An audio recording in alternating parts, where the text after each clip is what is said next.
Hello, welcome back to the Alexis podcast. I'm glad that you have joined me today for another deep conversation as we continue exploring the big theme of this series, science as the sole religion of the future. Now, when I say that phrase, I do not mean science will replace faith, prayer, or spirituality. What I mean is this: in the future, science could be the unifying factor or force that helps humanity rise above division and segregation, because science deals with facts, with evidence, and the universal truth that applies to every human being, no matter where they live, what they believe, or what the skin color is. And speaking of skin color, that's our topic for today. This episode is titled The Science of Human Colors, where we discuss about race, identity, and the influence of religion. For centuries, skin color has been used to divide people. It has determined who get privilege and who get oppressed, who get honored or who get humiliated. It has also shaped cultures, influenced politics, and whether we like it or not, it has often been tied to religion. But here is the thing: what does science really say about human color? And what role has religion played in shaping racial hierarchies? Or most importantly, how can we move forward past racism, past this discrimination, into a more holistic and unified humanity? Let's take this journey together today, where we blend biology, history, and faith. And at the end, I'll ask a big question. And that question is, could science, if treated like the religion of the future, finally help us erase the division we humans have carried over the century? So, let's begin.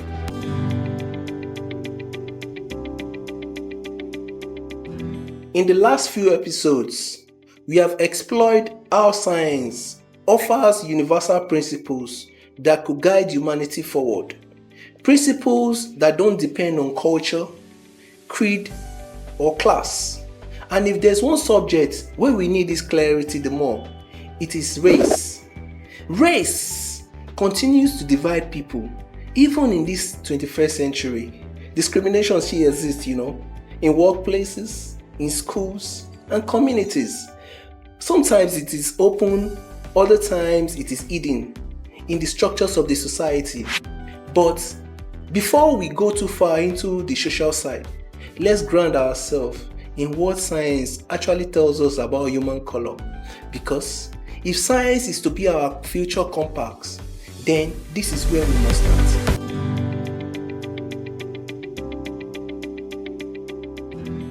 Our skin is controlled mainly by one thing, a pigment called melanin. Melanin is nature's sunscreen. It protects the skin from the harmful ultraviolet rays of the sun. Thousands of years ago, as humans migrated out of Africa into different climates, melanin level adapted. In areas with intense sunlight, such as near the equator, humans develop darker skin to shed against this UV damage. Also in colder regions, which has less amount of sunlight, humans develop lighter skin, so the body could absorb enough sunlight to produce vitamin D. So, when you think about it, skin color is not about superiority. Also, it's not about inferiority. It is simply about geography and survival. It's your body telling you how we adapt to help you live. Now, here is another fascinating truth.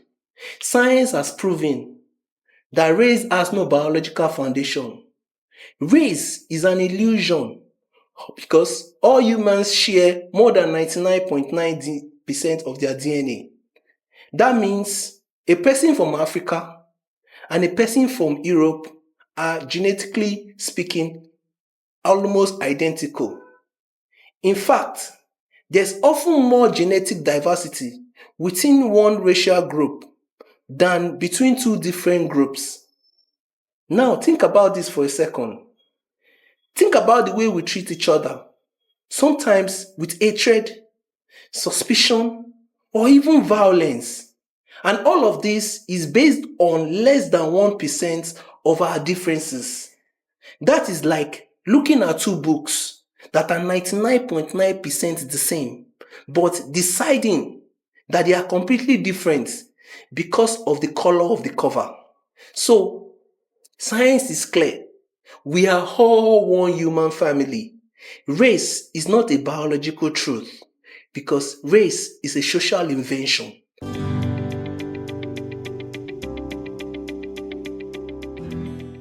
But if race is an illusion biologically, why do humans place so much meaning on it? The answer lies in human psychology and social system. Humans crave identity and belonging. We define ourselves by group, family, tribe, nation, and often we create division between us and them. Throughout history, societies have tied skin color to power and privilege. In ancient civilization, lighter skin was often associated with wealth because those with lighter skin didn't have to labor under the sun. This association grew stronger over the centuries until it became embedded in our cultural norms. Also, in colonial times, the Europeans built an entire system of domination on the idea of racial superiority. Laws, policies, and even science like anthropology were twisted to suggest that some races were naturally destined to rule while others were destined to serve. Even today, the echoes of that system still lingers. Whether it's a job opportunity, criminal justice, or representation in media, skin color still plays a role in shaping how people are seen and treated. So, while science says race is an illusion, society has made it feel very real.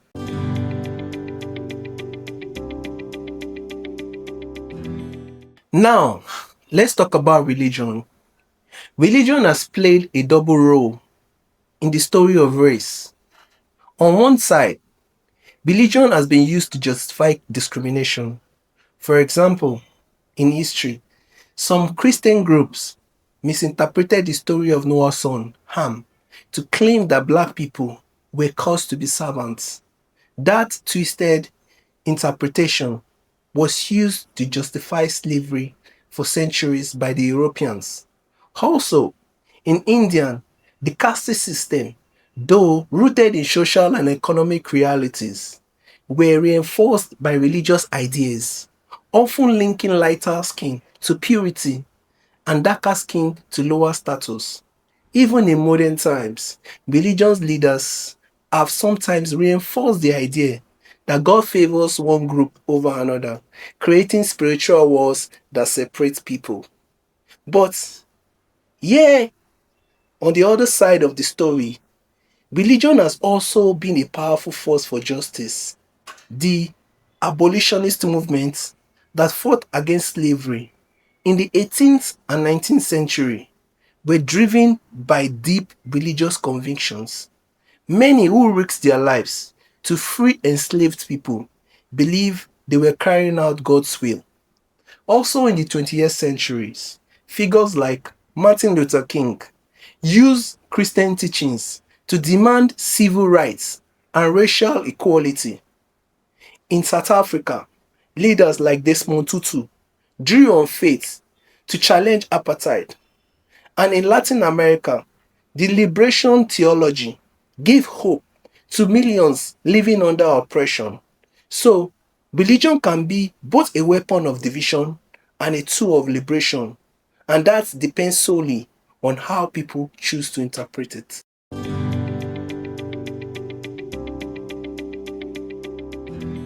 Now, here is the challenge. If science shows us that we are one family, Why do division persist? The answer is simple. Facts are not enough. Humans don't live by science alone. We live by meaning, by stories, by values. Science can tell us that race is an illusion, but what science cannot do is to tell us how to love each other, how to forgive, or how to build unity. This is where science and spirituality must coexist because science provides the truth. The truth being that we are equal, we are one. And on the other hand, spirituality provides the motivation, the compassion, the love, and the desires to treat each other with dignity. Imagine a future where science is treated as a guiding religion, not replacing faith, but shaping the way we see each other. Imagine if every child grew up knowing, not just in theory, but in daily life, that skin color is an adaptation mechanism, not hierarchy. Imagine if religion of the world focus more on unity rather than division, focus more on inclusion rather than exclusion. That is the bridge we actually need, where science and spirituality work hand in hand to build equality. Welcome, guys. On this episode, we have someone here with me. Her name is Martha.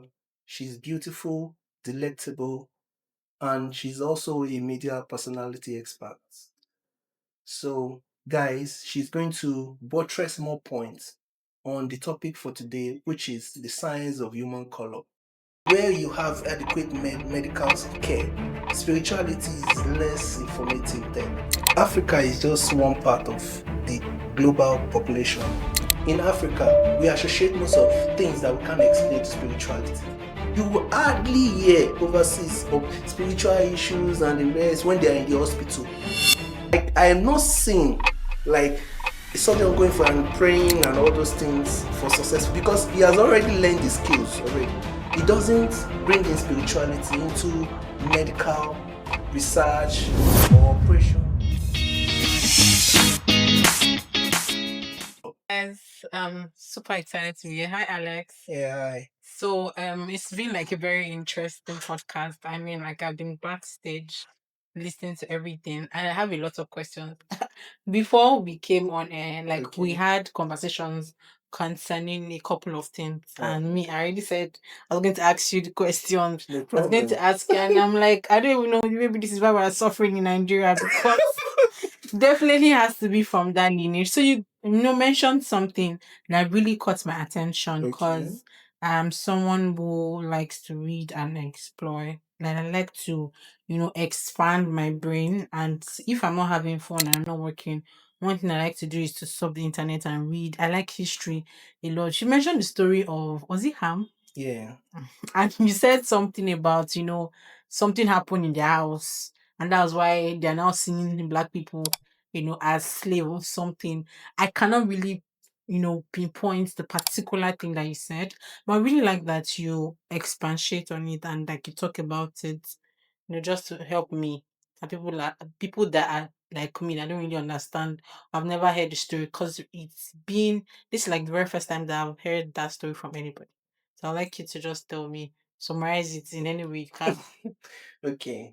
Yeah, thank you very much for that question. Though I'm not a religious person, I have to, first state that. But according to the story, on the biblical account of it was given, I think, in Genesis chapter 9, verse 28 to 29 or something. So in that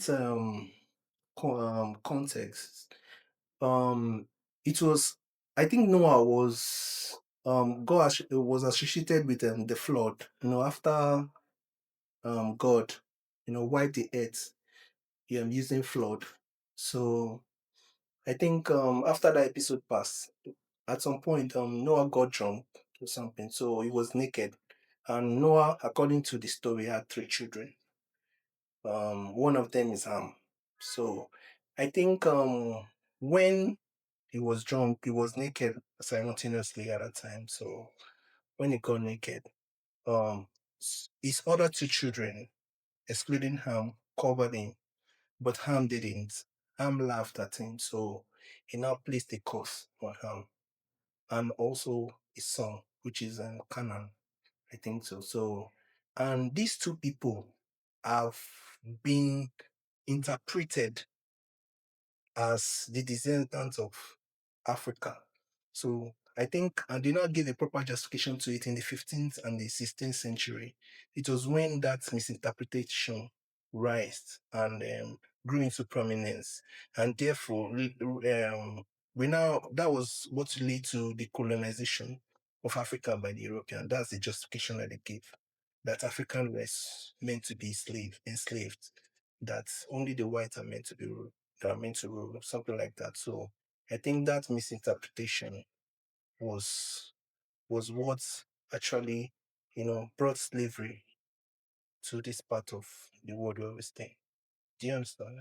Yes, and this actually brings me to the point where, like, you know how you have a particular skin color, say that you're white or you're black, and if you're a white man and you come to Lagos or you come to Nigeria, there's an automatic respect that comes on you.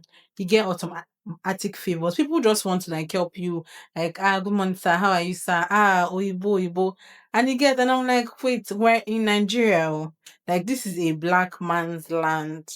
And, I'm not saying that we should not respect them, but I'm saying that it's even important that we know, ourselves. Like, if a white man is coming to our land, I feel like there's a certain, we should not over, I don't know, we should not over treat them, like, don't treat them like they're like, some form of god Yeah. in I human think on this form. part of this, Yeah, exactly. Especially treat when, them like superhumans. exactly, especially when that, okay, let me speak from a woman's side. So Okay. Yeah. if you're a girl and like you bag like a white man, okay, Okay. it's like a thing, no? It's like your generation. You people, they are blow. Guys, You go to TikTok, like they are constantly posting it on TikTok. They are going everywhere. You're going to restaurants. Like there's this girl's TikTok that I saw, and then she recently started dating a white guy, and she has been posting him back to back. And I mean, I'm like, okay, I understand. It's good, they're in a relationship and all of that, but it's more like a trophy. It's like a trophy spouse. You get same. I really cannot say for men if they bag white women, but I feel like to an extent. But men now they are very um conservative, so they are not as loud as women. So even in that part, even in the workplace, when there are two different skin color. Say for example you're abroad and you're black and you're working in a white man's establishment. They you'll be Some looking of them negatively treat you less. differently. Yeah. Exactly. I mean, they may not necessarily come out, especially if, for example, you have your MSc, you are very educated and you're very good at your job. The racism will be a little bit low, but it may not be loud, but it's there. You But get. it's there. It's just covered in the society Exactly. So I mean, we need to structure. understand that the skin color is like a very powerful thing, Yeah. and sometimes it's just scary how once person's skin color, once you're black or you're fair like this, it just changes the dynamics Dynamics of of, everything, yeah. work, relationships, school, Yeah. and all. For me, if I see a white person, because I'm enlightened to a point that I know that we are all one, I don't easily get excited when I see them. I only get close to them when I understand their person. Like I have to know you as a person, not your color of your skin. So it's when I know you and I see that you're a very kind person like me or shows empathy. You get that's when I will associate myself with you. Because because over time, just like I said earlier, like over time, we've associated skin color to wealth and privileges. So and we've relegated black or dark skin to lower status or evil or something. And that is what we are being brainwashed Mm. to, But times are actually changing because I mean the world is now beginning to accept that black people were a part of, we're making history. So first from our music, like Afrobeat is gradually taking over the world. Hmm. Then secondly, when it comes to technology, you see Africans, at the forefront. Sure. And then we have people I like, heard Senegal is launching a rocket soon, so see, that's so a and then we very have good people like the innovation. Otedolas and the and Linko Dangotes. These people are sitting down, at forefront. If you even go to places like, UN, World Health, WHO, you see black people occupying seats. And I'm like literally proud to say that none of those black people, Nigerians, like we're doing things, abroad, we're occupying seats, we're breaking records. And this shows that I'm glad that the narrative is changing from like black people used to being the underdog, and now we're now like the top dogs, we're like the top players in the field. So if you count top 10 world leaders, you count at least three black men. Or if you count like 10 richest, pastors, or if you count like 10 tech something something, you shall see. If you go to Forbes, Forbes over 30, See black Forbes over, people you on the shall see. list. So it means that we're coming up, we're not more they're not looking down on us, I guess. Yeah, but you're only looking at that from the surface level. Do you understand? Because they are still looking down on you no At the matter how. layman level. Like either you like it or not, But it starts from somewhere. racism still lingers everywhere, Yeah, it's still the thing is that it's there, yeah. But we and are, it should still be there for a long period of of time. course, we'll be there for a long period of time, but we're gradually changing the narrative by leading at the top front. So, at least we're making differences at the top. So once they see us at the top, I believe that that will now transcend to the layman. Then Yeah, I am hopeful as well.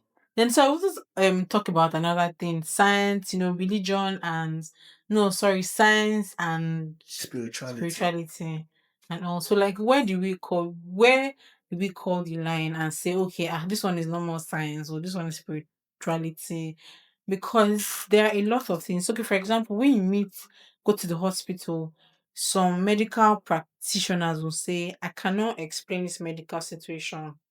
That there's some things that science cannot explain. Do you know? Yeah, I know. I don't, and I'm not. I don't buy the idea. I feel like spirituality oversees science. It doesn't.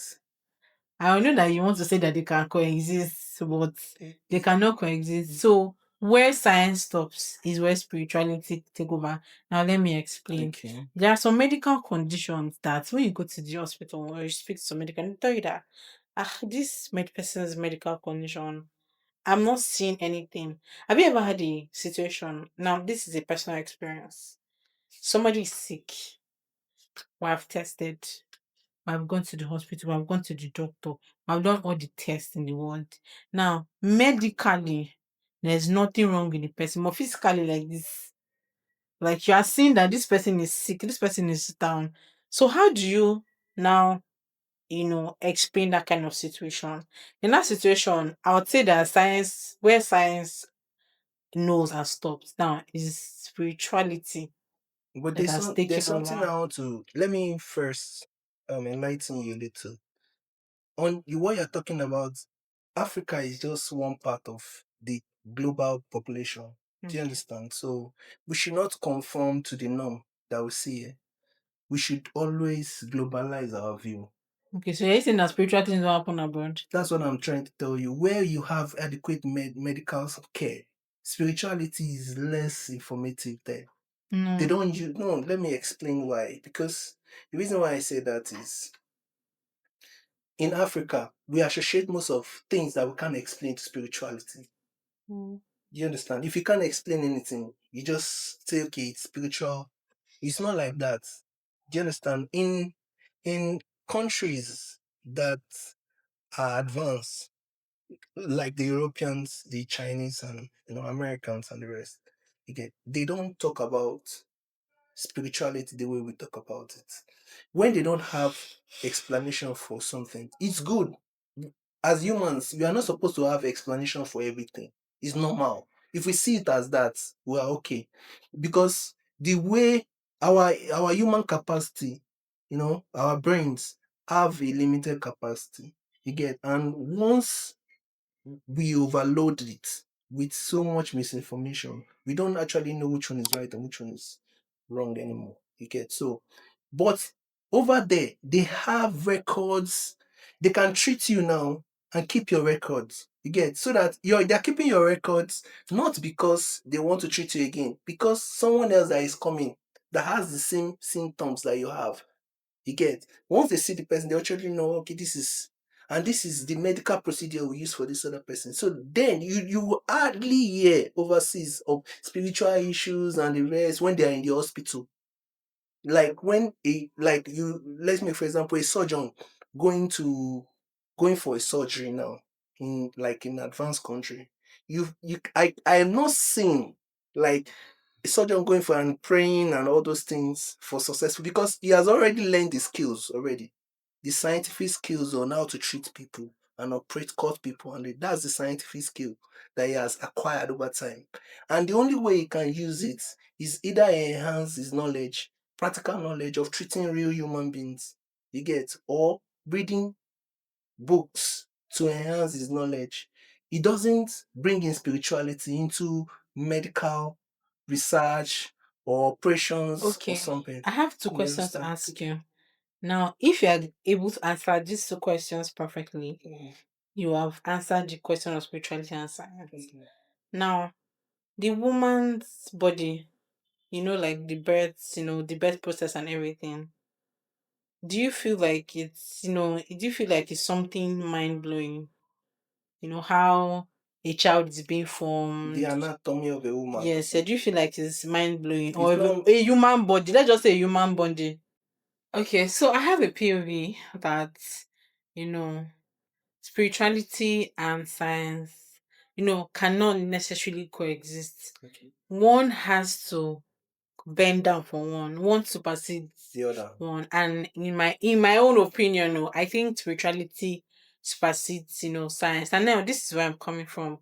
So I believe that where science stops is where spirituality picks up.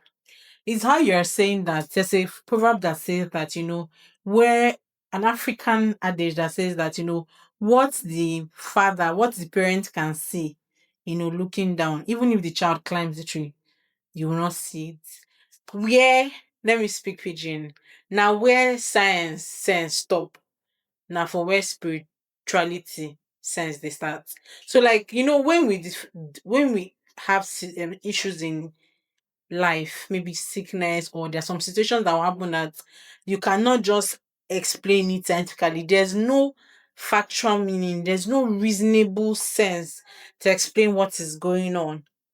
Some people most times go spiritual, you get, and seek higher meaning. I say, okay, let me if people who are Christians, they go to church, idol worshippers, they go to their gods, Muslims, they go to, so that's what I said. That's what I believe, or that's what I think. I don't know, if you I know that you not agree, but Okay. okay. So yeah, that's what I think actually. I don't know if something that you believe in too. Yeah. First, in my opinion, I don't know. It's my personal opinion. Yeah, Yes. exactly. I know. I don't believe that spirituality supersedes science. Mm-hmm. The reason why I say so is because science deals with fact, tr- truth.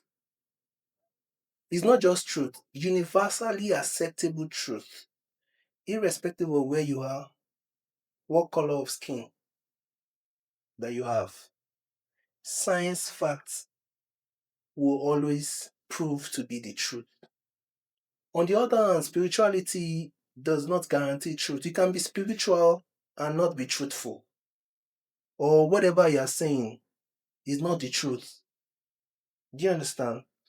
On the other hand, science deals with fact. For you to actually tell me something is scientifically correct, that means you must have run series of experiments and tests and all those things. And then you must have convinced a lot of people using that particular method that what you're saying is true, because it can now be globally acceptable as fact. You get, like, science deals with a lot of things, experimentation before it becomes theorem and theories and all these things. You get, so in my opinion, I don't think I don't think spirituality should be elevated above science because it's not the complete truth. And once something is not the complete truth, it doesn't advance us as humans. You get, but on the other hand, they can coexist. And they coexist in the sense that science is the truth, just like I said earlier. Is that science has already told us we are all human beings. We share the same DNA, Mhm. 99.9% from an ancestral of African lineage. Because all humans, be it Europeans, Chinese, everybody, all came from Africa. So we all share this DNA from one common root in Africa. You understand? And that has been the truth. Even spirituality might not acknowledge that as truth. That Mhm. all humanity came from Africa. In most religious texts and BC everywhere, you will only see that either the God is white, Jesus is white, Muhammad is white, and all those things. You get all these things that you hear. Basically, they might not be the truth. The Jesus that existed 20,000 years ago might be of African descendants. God, because the Garden of Eden that we know of is located here in Africa. That is why it is called Acabian. Acabian is a word used before by the colon. It was a word named Africa before the white people called us Africa. It was called Acabian. And Acabian in African theology means Garden of Eden. So, in real sense, humanity started in Africa. I don't think every spiritual context give that as a fact. You understand? So I don't. So science, on the other hand, have explored all these human knowledge and understand and also um you know check some of these um things that we've discovered, by using carbon dating method to check how far back they've existed and all that, just to, understand the true nature of how things were before they died and become what they were presently when we see them. You understand? So a lot of things have gone into science, to make it fact. It's not just one person. It's like a global body. You also can be a scientist tomorrow and come up with one theorem. And then once they check it in the scientific world and they see that that knowledge is fact, they will adopt it. Do you understand? And once that your idea is implemented in reality, it automatically solves the issue.